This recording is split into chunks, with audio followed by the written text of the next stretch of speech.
তোমাদের কাছে সত্যি সত্যি যদি মন্ত্র ক্ষমতা থেকে থাকে ভাই,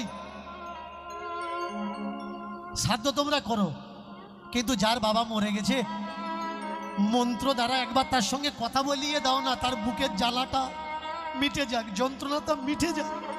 তার মার সঙ্গে, তার আত্মীয় বন্ধু বান্ধবের সঙ্গে একটু যোগাযোগ করিয়ে দাও না, সে অন্তত কানে শুনুক তার বাবা তাকে বলছে, তার মা তাকে বলছে যে বাবা তোরা কাঁদিস নে, আমি ভালো আছি।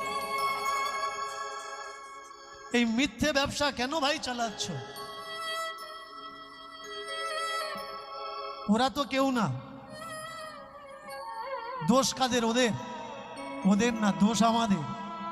আমরা যদি বলি শ্রাদ্ধ করাবো না, ওদের ক্ষমতা আছে আমাদের ঘরে ঢুকে শ্রাদ্ধ করাবে? আমরা করাচ্ছি, ডাকছি, তাই তো আসছে। অনেকে আমায় বলে যে আপনি শ্রাদ্ধ বিরোধী কথা বলছেন কেন? আপনি কি চান না যে শ্রাদ্ধ হোক?